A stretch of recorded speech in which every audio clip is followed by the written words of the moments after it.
bientôt fêter le 40e anniversaire de notre rencontre, donc c'est quand même pas d'hier. Félicitations. Bienvenue sur Icônes et Silences, la chaîne où les icônes de notre passé révèlent enfin leurs secrets les plus enfouis. Prenez place avec nous, car l'histoire que vous allez découvrir aujourd'hui risque de bouleverser tous vos souvenirs d'enfance et d'adolescence. Ils étaient le visage éclatant et absolument incontournable de la télévision française pendant des années. Ils ont fait couler les larmes, guéri les cœurs brisés et poussé des millions de téléspectateurs à affronter la vérité sur les ondes nationales. Mais quand le grand rideau de velours s'est refermé, quand les caméras se sont éteintes, eux-mêmes ont plongé dans une immense illusion dissimulant une profonde fracture personnelle et un silence pesant qui a duré 4 longues années. Aujourd'hui, à 66 ans, Pascal Bataille brise enfin ce silence assourdissant avec une franchise bouleversante. Il ne s'agit pas d'une simple anecdote de télévision pour attirer l'attention, mais de la véritable histoire d'un homme qui a courageusement caché une maladie invalidante pendant plus de 30 ans. C'est le récit saisissant d'un survivant qui a récemment frôlé la frontière fragile de la mort lors d'une grave opération chirurgicale.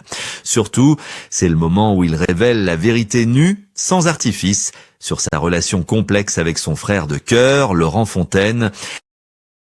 Comment un duo qui semblait si parfaitement uni a-t-il pu voler en éclats dans l'ombre? Qui a réellement confisqué cette fraternité fusionnelle que la France entière admirait tant à l'aube des années 2000? Sommes-nous vraiment prêts à comprendre le prix exorbitant que cette redoutable machine du divertissement exige en échange de la gloire? Sous les projecteurs éblouissants, Pascal Bataille incarnait la voix réconfortante d'une époque troublée, un confident pour toute une nation. Leur programme télévisé était devenu un rituel incontournable, une thérapie collective pour une société avide de sincérité. Le public voyait un homme serein, toujours prêt à porter la douleur des autres. Pourtant, dans les couloirs froids de ce succès phénoménal, ses propres blessures s'accumulaient. Ne vous laissez pas tromper par les rires de façade. Quand les applaudissements cessaient, un combat solitaire terrifiant commençait pour lui, un fardeau invisible qui, s'il avait été exposé, aurait pu détruire sa place au sommet. Vous demandez-vous quel était ce secret si lourd à porter? Voulez-vous savoir comment le cynisme du monde médiatique a fini par consumer une amitié légendaire jusqu'à la rupture? La suite de cette histoire incroyable vous attend juste après. Pour comprendre l'ampleur de la chute et le poids des secrets, il faut d'abord mesurer la hauteur vertigineuse de leur succès. Nous sommes à la fin des années 90 et au début des années 2000. En France, la télévision est une religion, rendez-vous sacré qui rassemble les familles entières autour d'un seul écran. Dans ce royaume cathodique, la chaîne TF, un règne en maître absolu. C'est dans ce contexte d'effervescence médiatique que Pascal Bataille, un journaliste à l'esprit vif et à la voix rassurante, va construire avec son complice un véritable empire. Au départ, ils font leurs armes aux côtés du grand Jean-Pierre Pernaut dans l'émission culte Combien ça coûte, où ils apprennent les rouages de l'investigation et du contact direct avec les Français. Mais très vite, leur ambition débordante et leur alchimie indéniable les poussent à voler de leurs propres ailes. L'ascension est fulgurante. Il lance d'abord Il n'y a pas photo, un programme de divertissement novateur qui bouscule les codes de la télévision de l'époque. Le public tombe immédiatement sous le charme de ce duo en costume sombre, l'un grand et posé, l'autre plus rond et volcanique. Cependant, c'est en 2002 que la véritable consécration frappe à leur porte avec la création du phénomène absolu.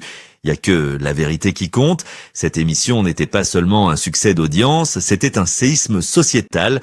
Chaque lundi soir, en deuxième partie de soirée, des millions de téléspectateurs retenaient leur souffle devant un simple rideau, ce fameux rideau, symbole de séparation et d'espoir, derrière lequel des vies se brisaient ou se réparaient. Pascal Bataille était devenu, aux yeux du public, bien plus qu'un simple animateur. Il incarnait la figure du grand frère bienveillant, du confident national à qui l'on pouvait confier les fautes les plus lourdes et les amours les plus impossibles. Dans une société française post-guerre froide qui commençait à souffrir d'isolement et d'individualisme, chaque épisode agissait comme un baume apaisant. Ils recréaient du lien social avec leur société de production Loribel. Ils étendent même leur influence en produisant d'autres succès majeurs comme la méthode Koé, devenant ainsi les rois incontestés du petit écran. L'argent coulait à flot, la gloire était enivrante et l'adrénaline des directs offrait une joie immense à ce jeune homme qui vivait un rêve éveillé. Mais au sommet de l'Olympe médiatique, l'air devient rapidement raréfié. L'ivresse des premières victoires laisse peu à peu place à une pression écrasante, celle de l'audimat, ce tyran invisible qui dicte la valeur d'un homme à la télévision. Chaque matin, les chiffres tombaient comme des coups près. Pascal devait sourire, toujours sourire, peu importe l'épuisement. Il devait écouter les misères du monde alors que son propre monde intérieur commençait à se fissurer sous le poids des responsabilités et d'un secret médical qu'il devait taire à tout prix pour ne pas paraître faible face aux dirigeants de la chaîne. Cette image d'Épinal du gendre idéal de l'homme parfait qui règle les problèmes des autres était en train de devenir une cage dorée dont les barreaux se resserraient jour après jour. Vous êtes-vous déjà demandé ce qui se passe quand le confident de toute une nation n'a plus personne à qui se confier? Comment la machine implacable de la télévision commence-t-elle à broyer ceux qu'elle a elle-même élevés au rang d'icône? Ne partez surtout pas, car derrière le rideau de Ya que la vérité qui compte se cachait une réalité bien plus sombre que vous ne l'imaginez. Et nous allons la dévoiler tout de suite dans la suite de notre récit. Pendant que la France entière s'émerveillait devant les sourires éclatants de Pascal Bataille sur les écrans lumineux, une ombre froide et silencieuse s'étendait progressivement dans les coulisses de sa vie. Le public voyait un animateur triomphant, un confident toujours maître de lui-même. Mais la réalité derrière le décor majestueux des studios de télévision était d'une brutalité saisissante. Le succès est un monstre insatiable, une machine redoutable qui se nourrit de la chair et de l'âme de ceux qu'elle prétend couronner. Pour maintenir cette image de perfection, Pascal devait accepter de devenir d'une certaine manière un produit extrêmement rentable pour les dirigeants de la chaîne. Les contrats s'empilaient, les heures de tournage s'étiraient jusqu'à l'épuisement total et la liberté de vivre une existence normale s'évaporait lentement. Chaque décision artistique était scrutée, pesé et souvent écrasé sous le poids de la dictature de l'audimat. Il ne s'agissait plus seulement de créer des émissions pour rassembler les gens, mais de produire des chiffres toujours plus vertigineux pour satisfaire les annonceurs publicitaires. Pourtant, la véritable tragédie de Pascal Bataille ne résidait pas seulement dans l'aliénation de ce rythme infernal. Le secret le plus lourd qu'il portait chaque soir sur le plateau n'était pas lié aux audiences, mais à son propre corps meurtri.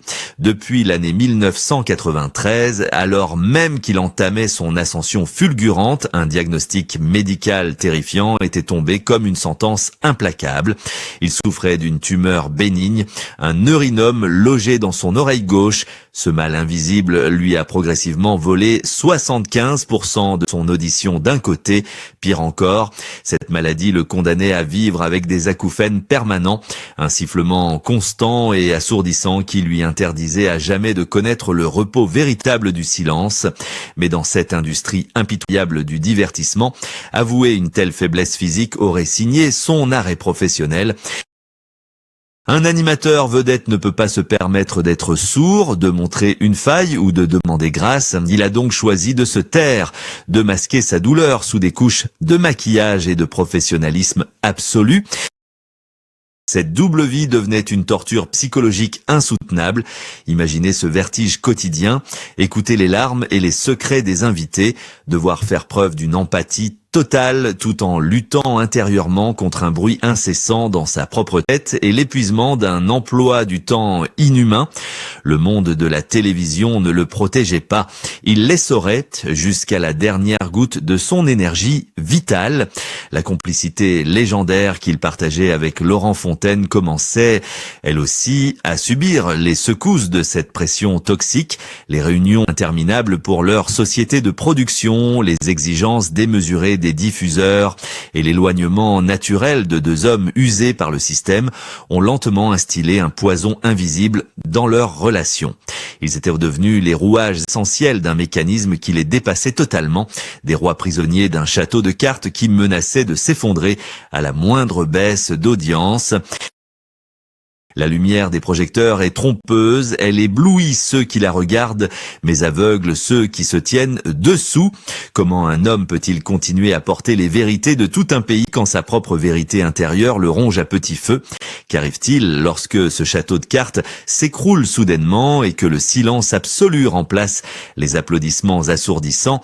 Vous découvrirez dans quelques instants comment la chute vertigineuse est arrivée et comment l'industrie de la télévision a réagi lorsque le rideau s'est définitivement fermé sur leur âge d'or. Ne manquez surtout pas la suite, car le grand bouleversement de la vie de Pascal était sur le point de frapper à sa porte.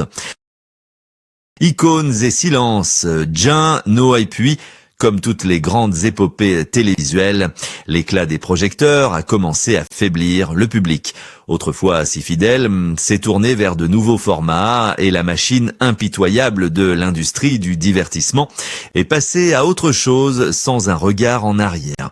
Pour Pascal Bataille, cette fin d'époque ne fut pas seulement une transition professionnelle, mais le début d'un isolement profond. L'impensable s'est alors produit. Ce duo fraternel qui semblait indestructible à l'écran s'est disloqué dans un silence absolu.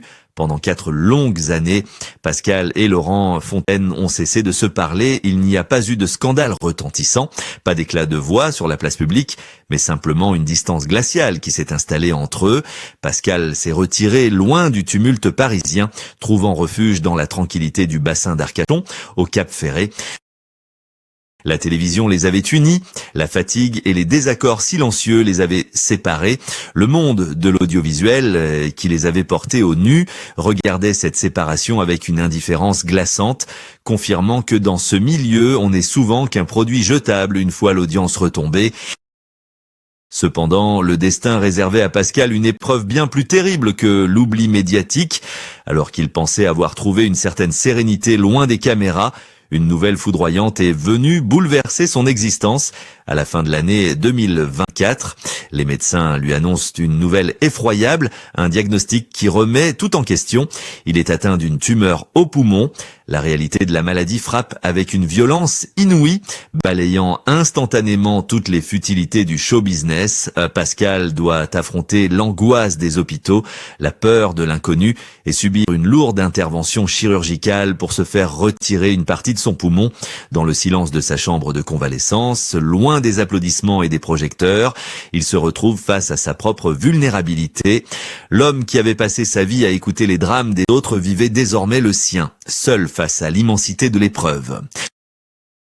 Ce face-à-face avec la fragilité de l'existence l'a profondément transformé. La gloire passée, l'argent, les records d'audience, tout cela s'effaçait devant l'urgence de vivre et le besoin viscéral de vérité. Vous vous demandez sûrement comment on se relève d'une telle descente aux enfers et surtout ce qui se passe quand on frôle le pire et qu'on décide enfin de régler ses comptes avec le passé. A-t-il pu pardonner à cette industrie dévorante? Et quelle vérité inavouée a-t-il finalement révélé sur Laurent Fontaine après ces années de silence brisé?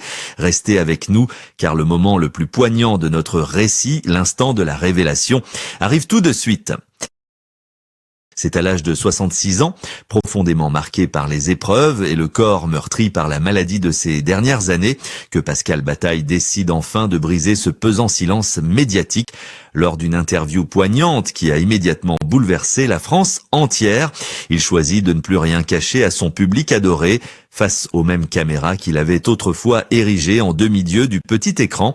Il reprend le contrôle total de sa propre histoire avec une voix calme, mais d'une puissance redoutable.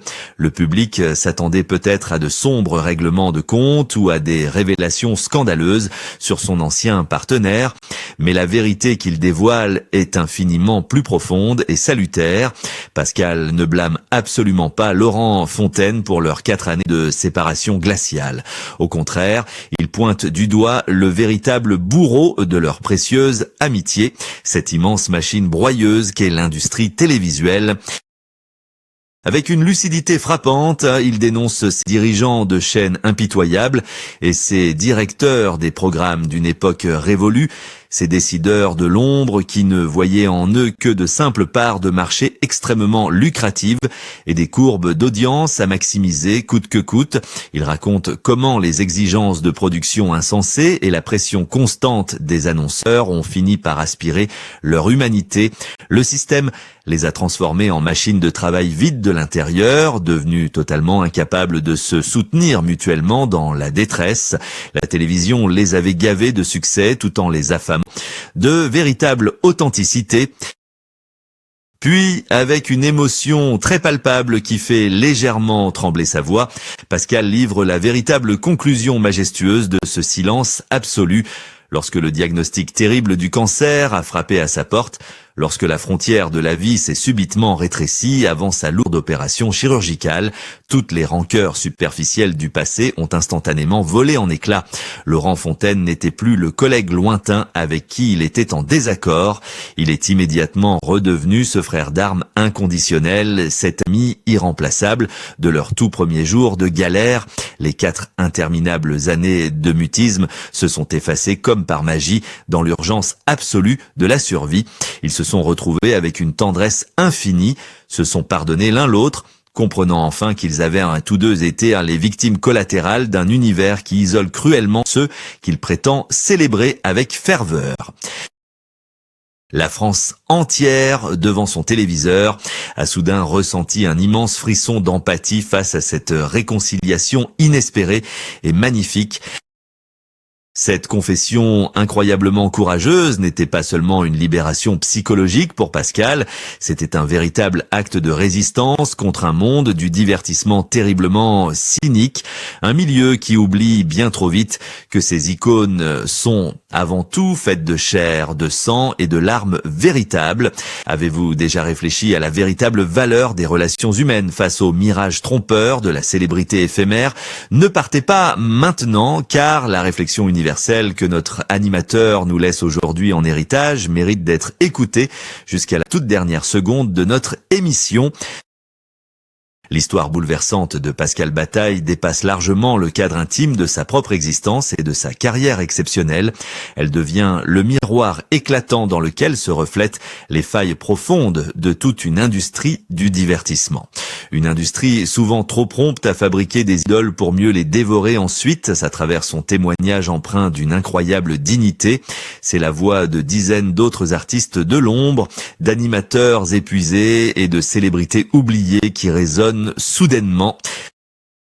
Combien de talents ont été pressés comme des citrons par ce système implacable avant d'être jetés dans l'oubli le plus total dès lors que l'audience fléchissait, et si l'industrie de la télévision apprenait enfin à traiter ces figures publiques comme de véritables êtres humains vulnérables, et non plus comme de simples produits de consommation jetables sommes-nous en tant que public, enfin prêts à écouter la douleur silencieuse de nos idoles avant que les lumières des plateaux ne s'éteignent définitivement sur leur détresse. Pascal a prouvé que la résilience humaine est infiniment plus puissante que n'importe quel succès éphémère ou chiffre d'audience. En osant affronter ses propres démons, en pardonnant à l'ami qu'il avait perdu de vue et en survivant à la maladie qui menaçait de l'emporter, il nous offre la plus belle définition de la vérité absolue. Il ne s'agit plus de juger les autres derrière un rideau de velours, mais d'accepter ses propres faiblesses avec une honnêteté désarmante et un courage exemplaire. Aujourd'hui, nous avons écouté cette confession avec le cœur ouvert, non seulement pour nous souvenir avec nostalgie d'une époque dorée de la télévision française, mais surtout pour changer notre regard sur ceux qui font le spectacle au péril de leur propre santé mentale et physique, comme Pascal l'a si justement et poétiquement résumé à l'aube de cette nouvelle vie. La phrase résonne désormais comme une merveilleuse évidence pour nous tous. Je ne cherche absolument pas la pitié ou la compassion de qui que ce soit. Je veux simplement que mon histoire soit racontée avec ma propre voix pour que la vérité, la vraie, reprenne enfin tous ses droits.